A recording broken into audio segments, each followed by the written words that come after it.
Hello students, अगर आप हमारे इस चैनल आरबीएस फिजिक्स पर पहली बार आए हैं तो सब्सक्राइब करना ना भूलें, बेल आइकन दबाएं, ऑल करें, जिससे कि हमारे वीडियो के अपलोड होते ही इसके नोटिफिकेशंस आपको मिल जाएं। हाँ, हम लोग वृत्तीय गति पढ़ रहे हैं और वृत्तीय गति में हम लोगों ने अभिकेंद्रीय बल पढ़ा है। कोई भी वृत्तीय वस्तु पर केंद्र की ओर जो बल कार्य करता है हम लोग उसे अभिकेंद्रीय बल कहते हैं। जब तक अभिकेंद्रीय बल कार्य नहीं करेगा तब तक कोई भी वस्तु वृत्ताकार मार्ग पर नहीं चलेगी। अब उसी से संबंधित हम लोगों को एक बल और पढ़ना है जिसे कहते हैं छद बल या स्यूडो फोर्स। छद बल के लिए हमें पता है कि जब भी किसी चीज़ का अध्ययन करते हैं, किसी गति का अध्ययन करते हैं, तो हम फ्रेम ऑफ अपने रेफरेंस को ऐसी जगह पर मानते हैं जिसमें त्वरण ना हो, त्वरित गति ना हो रही हो, या तो स्थिर वेग से वस्तु चल रही हो, वो स्थान चल रहा हो, और या बिल्कुल स्थिर हो। और इसीलिए हम पृथ्वी को यह मान लेते हैं कि पृथ्वी स्थिर है, और उसी की तुलना में हम चीज़ों की गति, उसका त्वरण, उसके ऊपर लगने वाले बल आदि का अध्ययन करते हैं। तो न्यूटन के गति के नियम हैं या जड़त्व के जो भी नियम हैं वो वहीं लागू होते हैं। लेकिन अगर फ्रेम ऑफ रेफरेंस त्वरित हो रहा हो, अगर उसमें त्वरण हो रहा हो या चल रहा हो और त्वरण के साथ चल रहा हो, तब उसके ऊपर बाहर से अगर हम देखेंगे, स्थिर स्थान से उसको प्रेक्षित करते हैं, तब तो वहाँ पर गति के नियम लागू होते हैं।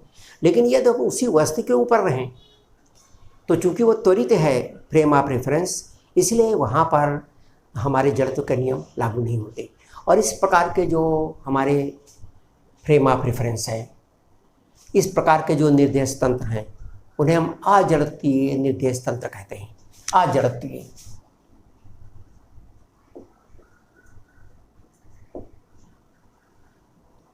अजड़त्वीय निर्देश तंत्र।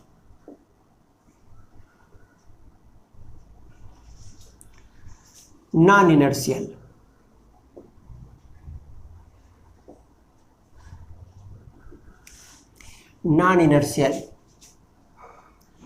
Frame of reference.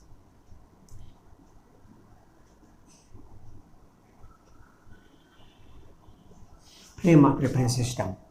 अब इसमें नॉन इनर्शियल का ये मतलब है कि इसमें जो हमारा इनर्शिया का नियम है या न्यूटन की गति का नियम है वो लागू नहीं होगा। अब उसको आप इस तरह से देख सकते हैं कि जैसा मान लीजिए कोई एक ट्रक है जो जा रही है, वो ट्रक चल रही है,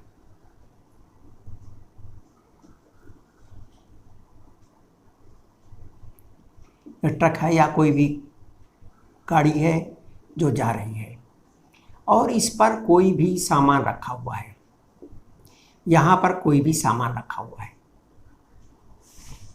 ये इस दिशा में जा रही है और इसका त्वरण a है। जब ये आगे को जाएगी तो इसका भी त्वरण a होगा।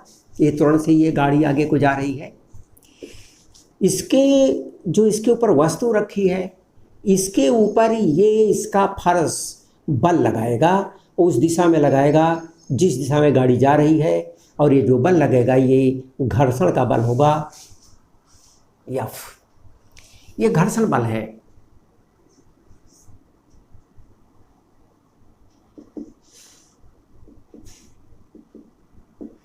और ये घर्षण बल ही इसको लगा करके अपने साथ ले जाता है।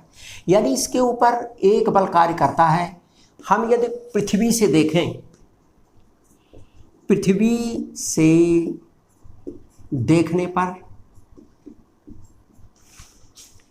वस्तु पर एक बल F आगे की ओर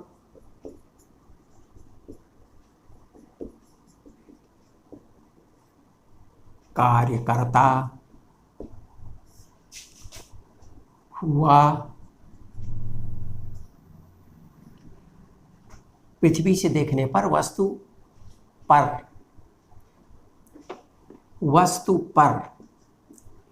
एक बल एफ आगे की ओर कार्य करता हुआ प्रतीत होता है, जान पड़ता है। राइट। इस पर एक बल है जो आगे की ओर काम कर रहा है एफ, और इसी बल के कारण से ये इसके साथ चल रहा है। वस्तु पर केवल एक बल कार्य कर रहा है, लेकिन और हमको ये वस्तु चलती हुई दिख रही है, इसलिए लगता है कि इसके ऊपर बल काम कर रहा है। इसका भी वही त्वरण है जो ट्रक का त्वरण है, इसलिए इसके ऊपर ये जो बल काम कर रहा है एफ, ये बराबर है यम ए, यानी और इसीलिए जो बल एफ है वो ठीक इसके द्वारा लगने वाला बल, यानी ये बराबर है यम इंटू ए। अगर इसका द्रव्यमान यम है तो यह बराबर यम में, इसके ऊपर ये घर्षण बल लग करके और इसको आगे ले जा रहा है। हमको नीचे से देखने पर लगता है इसके ऊपर एक बल काम कर रहा है, वही इसको आगे को ले जा रहा है। यदि हम वस्तु इसके ऊपर रहें, यदि इस ट्रक के ऊपर रहें, वाहन के ऊपर रहें, वाहन के ऊपर से देखें तो हमारे और इसके बीच की दूरी में कोई परिवर्तन नहीं आता, अर्थात हमारी सापेक्ष ये वस्तु स्थिर दिखाई पड़ती है। यदि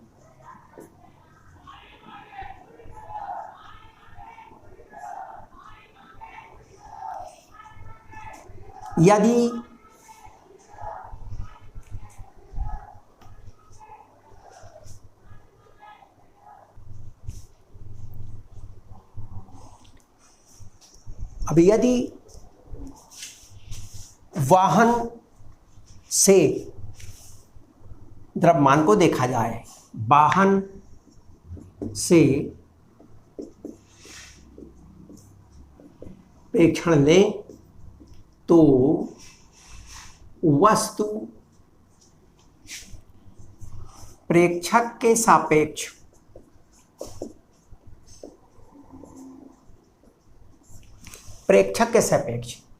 प्रेक्षक मान लीजिए पृथ्वी पर जो प्रेक्षक है वो है और इसके ऊपर जो प्रेक्षक है वो डैश है।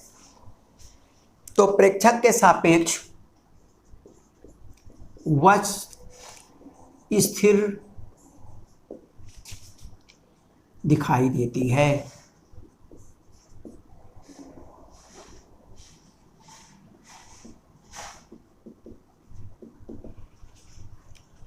अब प्रेक्षक के सापेक्ष वस्तु स्थिर दिखाई देती है, इसका मतलब इसके ऊपर परिणामी बल 0 है। अतः वस्तु पर परिणामी बल 0 होना चाहिए।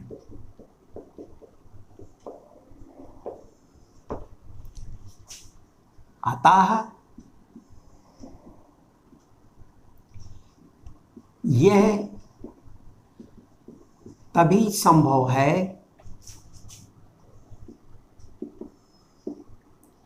जब वस्तु पर पीछे की ओर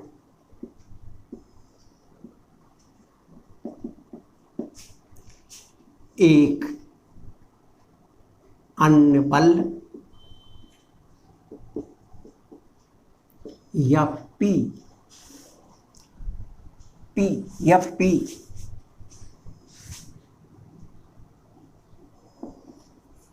कार्य करता हुआ ज्ञात हो या प्रतीत हो।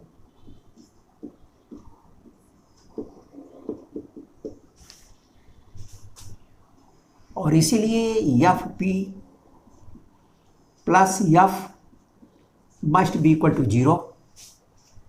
आगे को लगने वाला बल, पीछे को लगने वाला बल दोनों 0 होना चाहिए, क्योंकि वस्तु स्थिर है।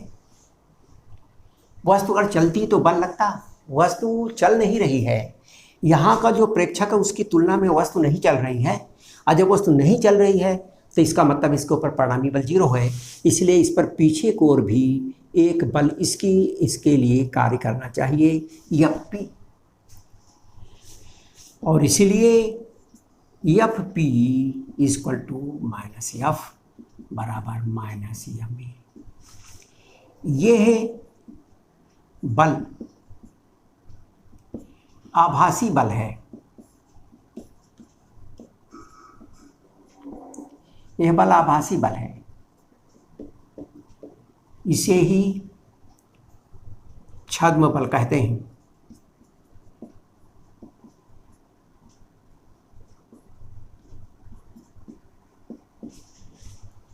यह बल आभासी बल है, इसे ही छद्म बल कहते हैं। यानी यह बल होता तो नहीं, लेकिन जब उसी सिस्टम में प्रेक्षक हो तो उसे ये अनुभव में आता है, उसे ये मालूम पड़ता है, इसलिए इसे हम छद्म बल कहते हैं। ये वास्तविक बल नहीं है, ये छद्म बल है, स्यूडो फोर्स है, होता नहीं लेकिन पता चलता है, हमको मालूम पड़ता है। इसी तरह से यदि हम किसी कार पर बैठे हुए हों और कार बाईं तरफ को मुड़ जाती है तो हम दाईं तरफ को एक प्रकार के बल का अनुभव करते हैं। बल होता नहीं है, लेकिन हमको लगता है कि जैसे एक बल हमारे ऊपर कार्य कर रहा है, उसी को हम कहते हैं छद्म बल। वो छद्म बल ही है जिसके कारण हम गाड़ी बाएं मुड़ती है तो हम दाहिने ओर को मुड़ जाते हैं, उसे हम छद्म बल कहते हैं। इसी तरह से छद्म बल यहाँ कार्य कर रहा है कि जब हम यहाँ से देखते हैं तो हमको लगता है जैसे इसके ऊपर एक बल और पीछे काम कर रहा है, और तभी तो ये स्थिर है, नहीं ये चल रही होती। यहाँ से हम देखते हैं तो लगता है ये चल रही है, इसलिए इसके ऊपर एक ही बल कार्य कर रहा होगा। तो ये जो बल यप्पी है, स्यूडो फोर्स है, ये केवल ओ डाइस के लिए, ये जो देखने वाला ऑब्जर्वर, जो प्रेक्षक इस सिस्टम के ऊपर है, जो इसके ऊपर है, वाहन के ऊपर है, उसको ही यह बल दिखाई पड़ेगा। इस बल की उपस्थिति का पता होगा, क्योंकि वास्तव में है नहीं। जो ये प्रेक्षक है इसके लिए मालूम पड़ता है कि यहाँ पे एक बल और कार्य कर रहा है जो इसको संतुलित कर रहा है, इसलिए इसमें गति नहीं है। लेकिन अगर नीचे से देखेगा तो उसके लिए तो चल रहा है और इसलिए केवल एक बल कार्य कर रहा है, इसलिए वहाँ पर उसके लिए छद्म बल या स्यूडो फोर्स नहीं है। तो ये अजड़त्वीय निर्देश तंत्र के लिए है, जो तंत्र चल रहा है, जो त्वरित हो रहा है, ये उसके लिए है। अगर ये त्वरित ना हो रहा होगा, इसमें त्वरण नहीं हो, स्थिर वेग से चल रहा होगा, तो ये घटना नहीं घटेगी। ये तभी होगा जब कोई भी वस्तु त्वरण से चल रही होगी, त्वरित हो रही होगी, ये घटना तभी घटती है। इसी तरह से हम एक प्रकार के का उदाहरण हम और भी देख सकते हैं। मान लीजिए कोई भी एक जो मेज है, सर्कुलर मेज, वृत्ताकार मेज है, जो अपने केंद्र के सापेक्ष घूम रही है।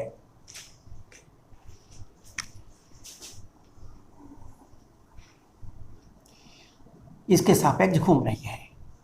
अब ये किसी भी वेग से घूम रही होगी, इसका एक केंद्र है, यहाँ पर एक कील गड़ी है और हमने इस पे से एक तागा बांध दिया।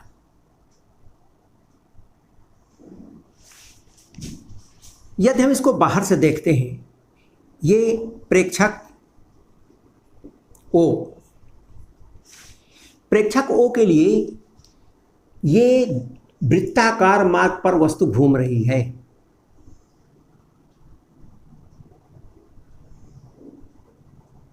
इसलिए इस पर एक बल कार्य कर रहा होगा जो केंद्र की ओर कार्य कर रहा है, और ये बराबर है mv²/r। अभिकेंद्रीय बल इस पे काम कर रहा है और इसलिए ये वृत्ताकार मार्ग पर वस्तु चल रही है, ये डोरी से बंधी हुई है और इस डोरी का जो तनाव है यही इस पे अभिकेंद्रीय बल का कार्य कर रहा है। केवल एक बल इस पर कार्य कर रहा है और वो केंद्र की ओर कार्य कर रहा है। हम जब बाहर से प्रेक्षक देखता है, लेकिन यदि प्रेक्षक इसके ऊपर हो, मान लीजिए ये हमारा ओ डैश है, ये यहाँ का प्रेक्षक है, तो इसके और इसके बीच की दूरी में कोई परिवर्तन नहीं हो रहा है, ये भी उसी के साथ चल रहा है, इसलिए ये इसके साथ साथ चल रहा है। इसका मतलब ये हुआ कि इस पर कोई भी बल नहीं कार्य कर रहा है। जब इस पर कोई भी बल कार्य नहीं कर रहा है तो इसका मतलब ये हुआ कि इसके बल के विपरीत कोई ना कोई एक बल कार्य कर रहा है जो इसको बैलेंस कर रहा है या इसको संतुलित कर रहा है।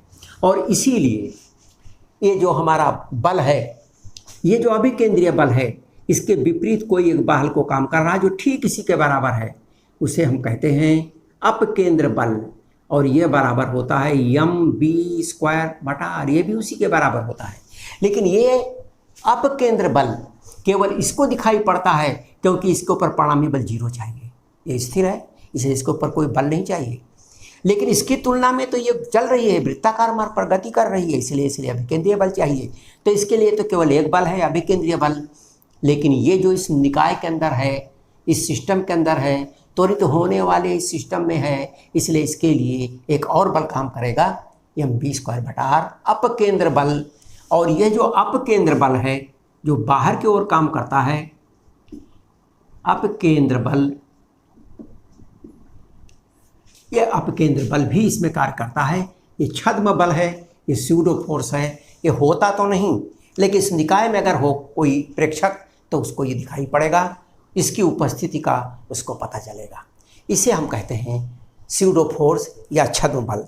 तो इस तरह से जो छद्म बल है वास्तव में वो एक ऐसा बल है जो होता नहीं है, लेकिन अगर उस सिस्टम में हम शामिल हों तो हमें दिखाई पड़ता है। इसी तरह से अगर हम इस डोरी को काट दें, अगर ये डोरी कट जाए तो ये इस व्यक्ति के लिए अब एक बल रह जाएगा, ये बल नहीं रहेगा, तो ये वस्तु सीधा इस दिशा में चली जाएगी। इसको ये रेडियल, ये इसी त्रिज्य दिशा में, त्रिज्या के दिशा में जाता हुआ ये पिंड इस व्यक्ति को दिखाई पड़ेगा, ये ओ डैश को। लेकिन इसके लिए चूंकि ये बल था ही नहीं, ये बल था, और जब ये बल खत्म हो गया तो ये वृत्ताकार मार्ग पर घूमती हुई वस्तु बाहर निकल जाएगी। तो बाहर वाले व्यक्ति के लिए तो केवल एक बल था, वो खत्म हो गया, अब इसको अभिकेंद्रीय बल नहीं मिलेगा, तो ये स्पर्श रेखा की दिशा में निकल जाएगा। लेकिन इसके लिए चूंकि दो बल थे, ये तागा कट गया तो एक बल रह गया और वो बल इसको सीधा सीधा बाहर खींच के ले जाएगा। तो इसको इस दिशा में जाता हुआ दिखाई पड़ेगा और इसको इस दिशा में जाता हुआ दिखाई पड़ेगा। ये हुआ हमारा छद्म बल या स्यूडो फोर्स। अब बहुत सारी जगह, बहुत सारी घटनाएं भौतिकी में ऐसी हैं जिनकी व्याख्या हम स्यूडो फोर्स के आधार पर या छद्म बल के आधार पर भी हम करते हैं। एक होता है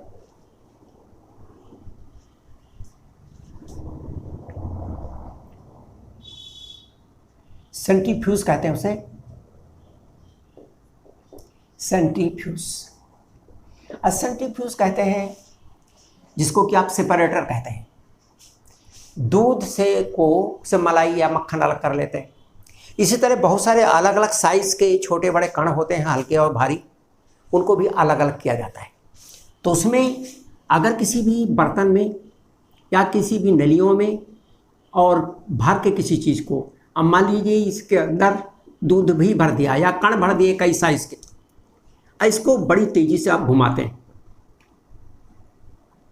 जब इसको आप घुमाएंगे तो इसके अंदर जितने भी पार्टिकल हैं, जितने भी कण हैं, वो सभी के ऊपर अभिकेंद्रीय बल लगेगा।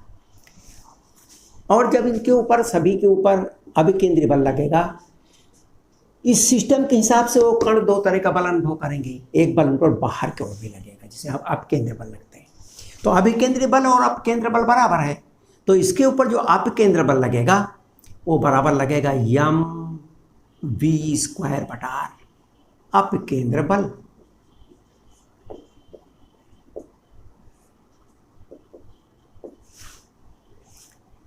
और इसीलिए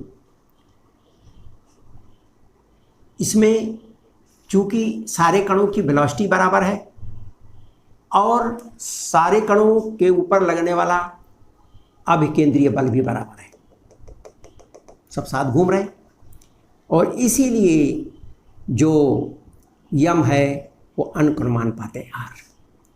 जो कण भारी होगा वो किनारे चला जाएगा, जो कण हल्का होगा वो केंद्र में आ जाएगा।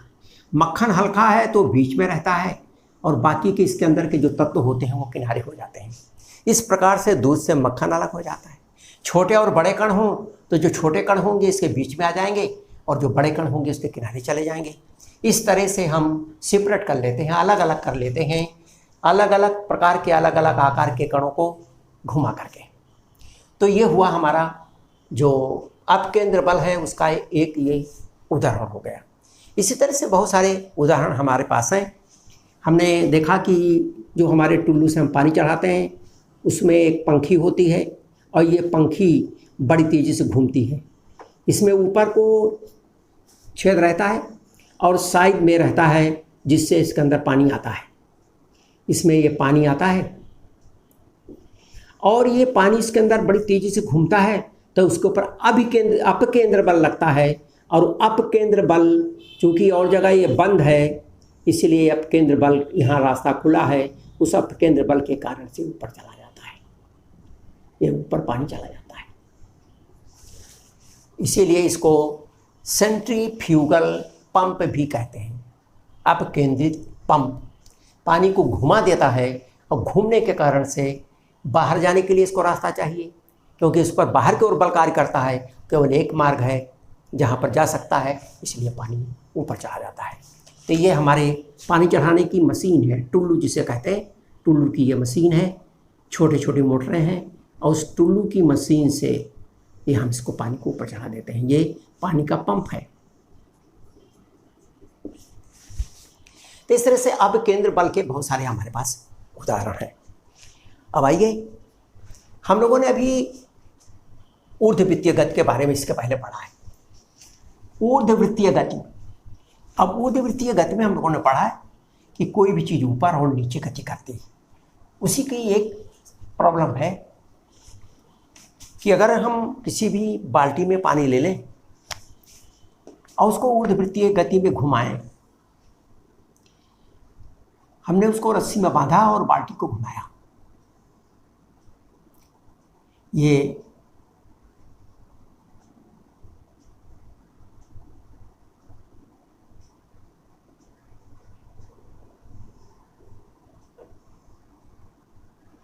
एक केंद्र है और इसके अंदर पानी भरा हुआ है।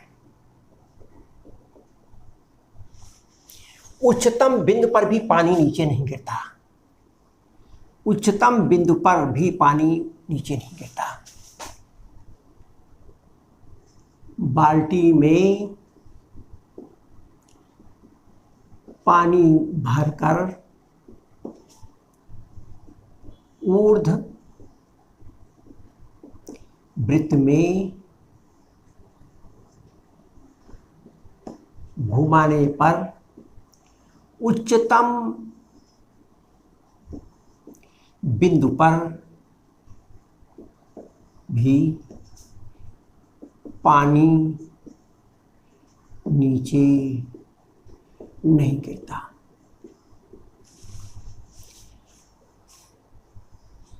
अब ऐसा क्यों है? क्योंकि उच्चतम बिंदु पर जो बल कार्य कर रहे हैं उसको अगर आप ध्यान से देखिए तो इस बल का जो भार है वो नीचे को काम करता है। भार mg नीचे को काम करता है और अपकेंद्र बल जो इस पानी पर लग रहा है ये ऊपर को काम करता है।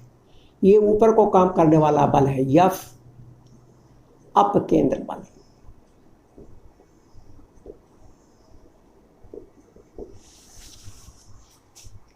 अपकेंद्र बल ऊपर को कार्य कर रहा है, भार उस पानी का नीचे को काम कर रहा है। इसलिए पानी पर परिणामी बल बराबर हुआ F minus mg, F minus mg। और यही काम करता है हमारे अभिकेंद्रीय बल का। ये तनाव है यहाँ पर, डोरी का तनाव जो अभिकेंद्रीय बल का काम करता है। ठीक, अब ध्यान से यहाँ देखें, अपकेंद्रीय बल पानी को अंदर को दबाता है, पानी का भार नीचे को काम करता है यदि F is greater than mg। अगर F का मान mg से ज़्यादा है तो पानी बाल्टी की पेंदी से चिपका रहेगा।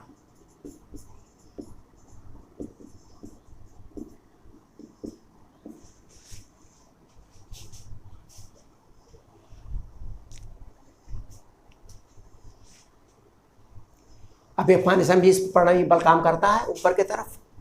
अब अगर F का मान mg से बड़ा है तो परिणामी बल ऊपर को काम करेगा और पानी बाल्टी के पेंदी से चिपका रहेगा।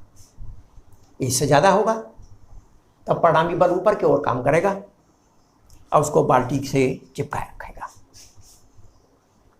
ये तो हो गए इसके कुछ थ्योरी के हिस्से। अब आइए कुछ न्यूमेरिकल्स भी इस पर है, इससे संबंधित कुछ एग्जाम्पल्स हैं, हम लोग उसे भी कर लेते हैं।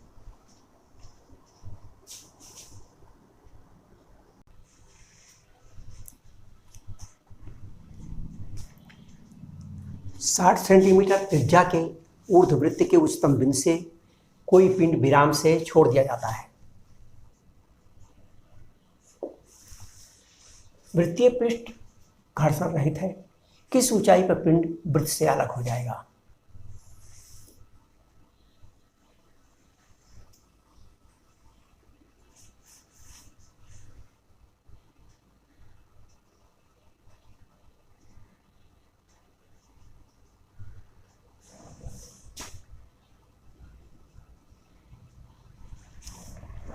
पिंड को यहां से छोड़ा गया,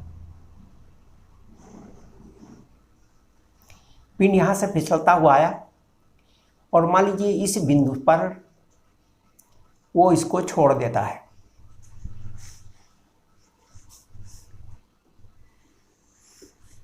इसका केंद्र है,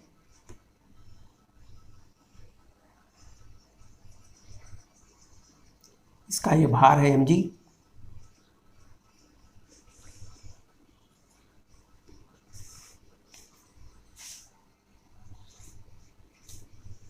ये थीटा है और ये भी थीटा है। मान लिया ऊपर से h गहराई में आने के बाद ये यहां से यहां तक h गहराई आई h, और उस समय ये पिंड इस पृष्ठ को छोड़ देता है, तो ये यहां से यहां तक रहेगा r माइनस h, और ये त्रिज्या है इसलिए ये रहेगा r।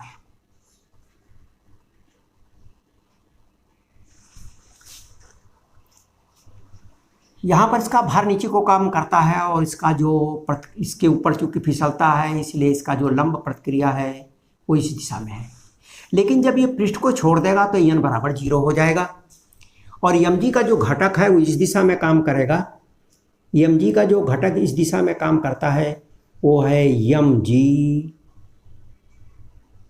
cos theta. ये mg cos थीटा ही है जो अभिकेंद्रीय बल का कार्य करता है, अंदर की ओर कार्य करता है, केंद्र की ओर।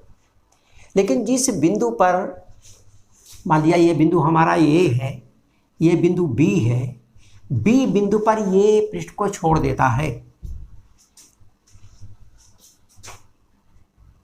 मान लिया B बिंदु पर पिंड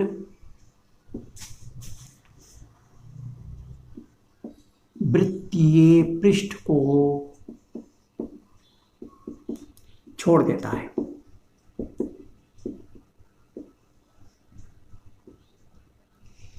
अगर यहां छोड़ देगा तो n इसका 0 हो जाएगा।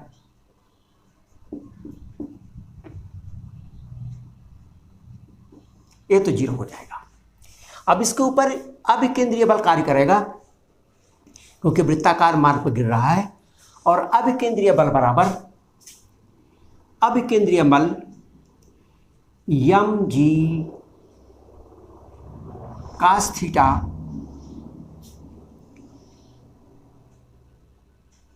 बराबर mv square upon r, mv square upon r। ये B पर है, ध्यान रखेंगे B पर, और इसीलिए V equal to under root RG cos theta, R G cos theta, ये v का मान है, v equal to under root R G cos theta.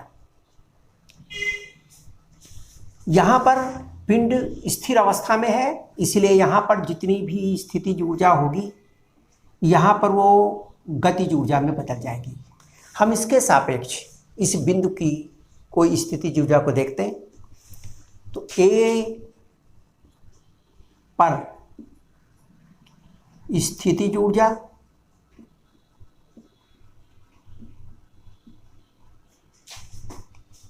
बराबर B पर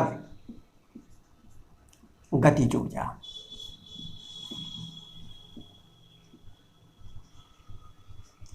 A पर स्थितिज ऊर्जा स्थिर है, B पर गतिज ऊर्जा। इसकी तुलना में स्थितिज ऊर्जा m जी एच बराबर हाफ m b स्क्वायर,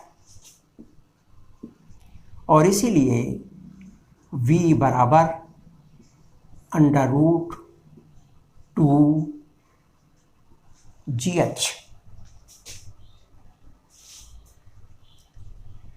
हमें निकालना है एच की वैल्यू। निकालना तो नीचे से है, निम्नतम बिंदु से, लेकिन अगर एच आ जाएगा तो यहाँ से भी ये दूरी हमें ज्ञात हो जाएगी। अब एक फार्मूला हमारे पास ये है और एक हमारे पास ये है। हमने इन दोनों को इक्वेट कर दिया, इन दोनों को बराबर कर दिया, इसलिए 2GH बराबर RG कास थीटा। समीकरण 1 तथा 2 से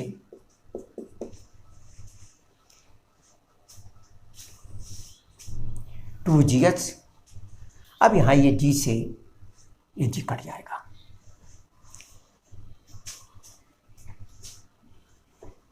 इसलिए 2H equal to R. Cos theta की वैल्यू यहाँ से रखते, कास थीटा बराबर R minus H upon R. ये बेस है, ये आपका हाइपोटेन्यूज है, R minus H upon R, ये हो गया आर माइनस एच, ये कट गया, और इसीलिए 3H बराबर आर, और इसलिए H equal to R by 3। R by 3, R इसकी जो त्रिज्या है वो 60 सेंटीमीटर है, 60/3 बराबर 20 सेंटीमीटर।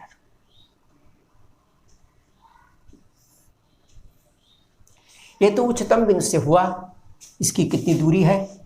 निम्नतम बिंदु से ऊंचाई, निम्नतम बिंदु से ऊंचाई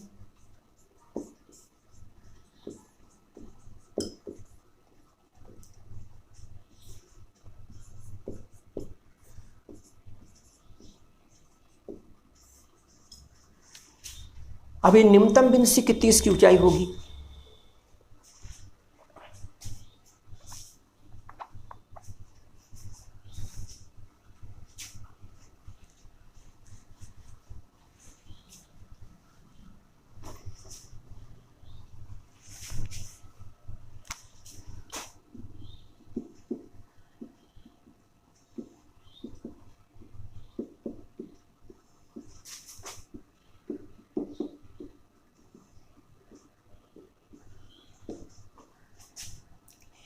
ये आपका ये बिंदु है, निम्नतम बिंदु से ऊंचाई कितनी हो जाएगी? ये पूरी दूरी, इसको हम मान लेते हैं ए बी, ये सी है और ये पी है। हमको सी पी निकालना है, निम्नतम बिंदु से ऊंचाई सी पी, सी पी बराबर सी ओ माइनस एच, और सी ओ बराबर है 60 सेंटीमीटर त्रिज्या है, इसलिए ये बराबर होगा 120 सेंटीमीटर माइनस 20 सेंटीमीटर बराबर 100 सेंटीमीटर यानी 1 मीटर।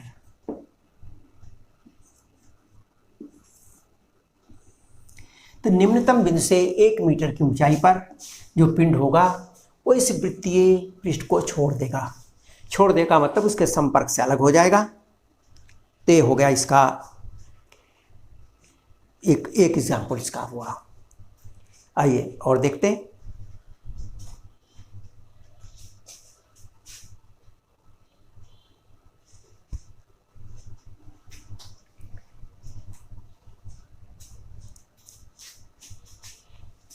एक वायुयान 200 मीटर त्रिज्या के ऊर्ध्ववृत्त में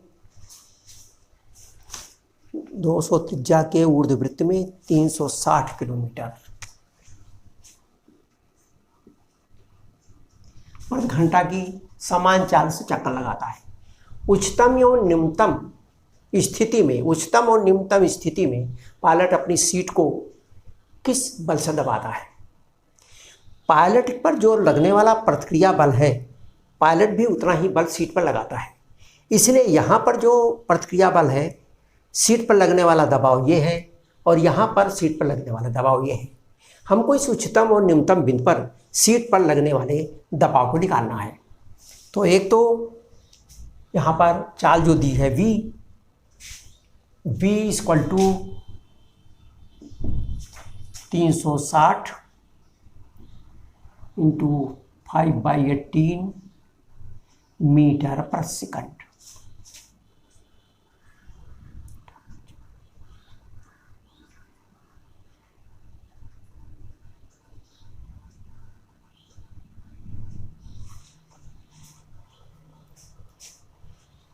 उच्चतम बिंदु पर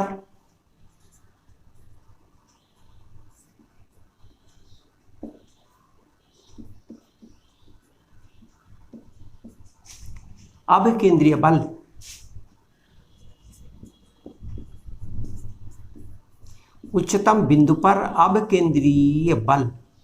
अभिकेंद्रीय बल जो वृत्ताकार मार्ग पर चक्कर लगाता है वो बराबर होता है mv²/r।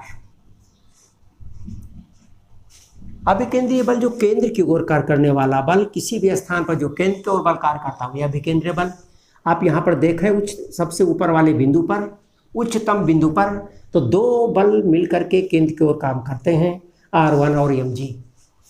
जो यहाँ पर पायलट है उसका भार है और पायलट जो सीट को दबाता है उसका प्रतिक्रिया बल, दोनों केंद्र की ओर कार्य कर रहे हैं और यही अभिकेंद्रीय बल है।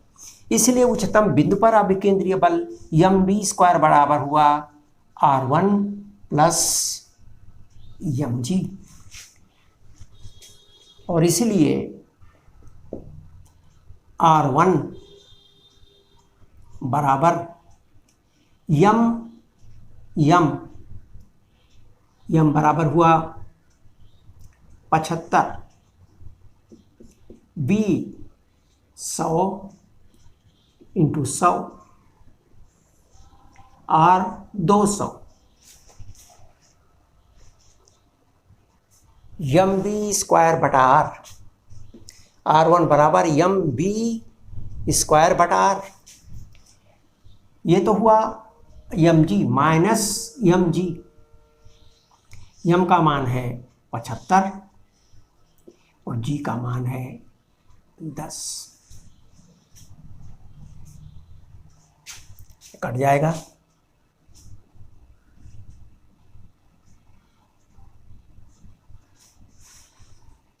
और इसलिए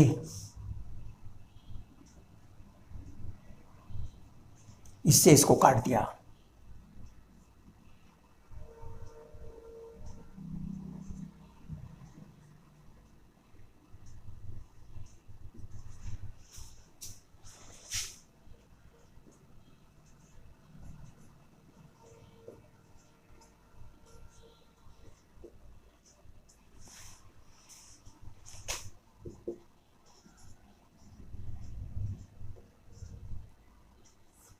3000 न्यूटन। और ये 3000 न्यूटन ये इसका प्रतिक्रिया बल है सीट का। सीट को उतने ही बल से पायलट दबाता है। इसलिए उच्चतम बिंदु पर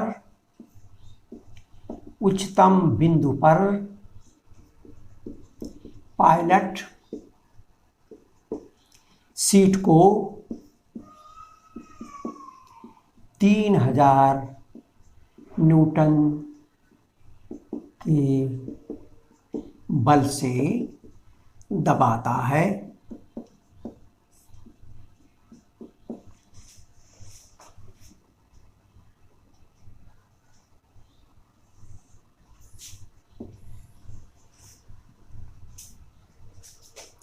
ये हुआ कि उच्चतम बिंदु पर कितने से दबाता है। फिर ये निम्नतम बिंदु पर भी निकालना। निम्नतम बिंदु पर अगर आप ध्यान से देखें तो अंदर की ओर R2 काम करता है और यहाँ नीचे की ओर mg काम करता है। इसलिए यहाँ पर जो परिणामी बल केंद्र की ओर कार्य करने वाला है वो R2 माइनस mg, ये ज़्यादा है ये कम है, इनका जो अंतर होगा वो अभिकेंद्रीय बल होगा।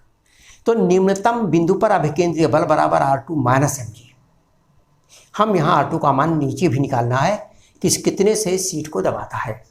तो निम्नतम बिंदु पर, अब ध्यान से यहाँ देख लें, ये चित्र है आपके सामने, हम इसको मिटाते हैं।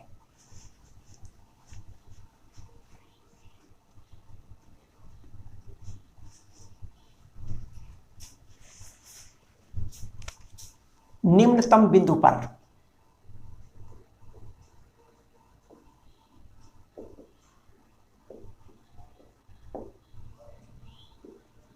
अभिकेंद्रीय बल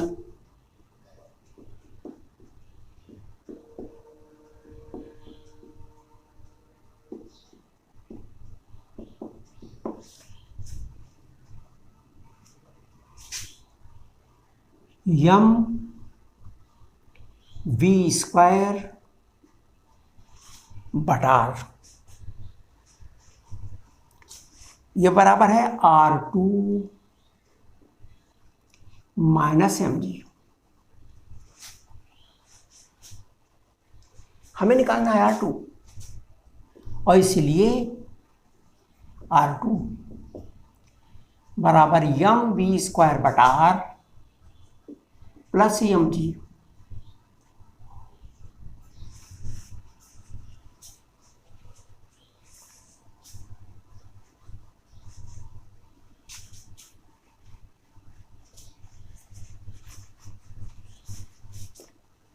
ये बराबर आया m बराबर 75, v स्क्वायर बराबर 100 इंटू 100, r बराबर 200 प्लस 75 इंटू 10।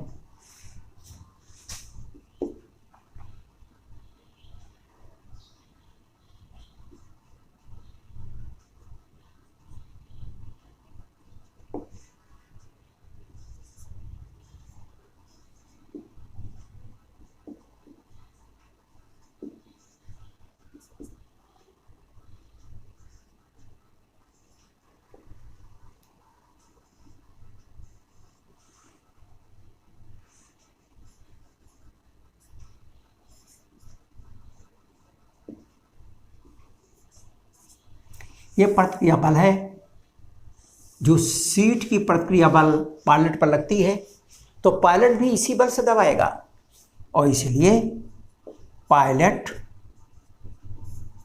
सीट को 4500 न्यूटन के बल से दबाएगा।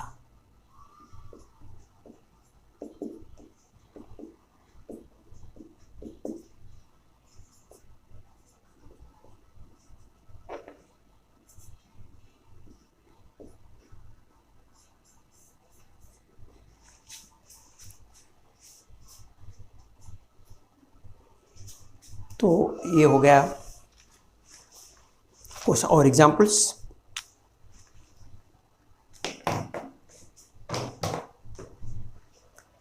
तो ये तो हो गए कुछ हमारे जो सर्कुलर मोशन थे, वृत्तीय गति थी, उसके कुछ एग्जाम्पल्स हो गए, उसके उदाहरण हो गए, और इसके सूत्र और फार्मूले हो गए।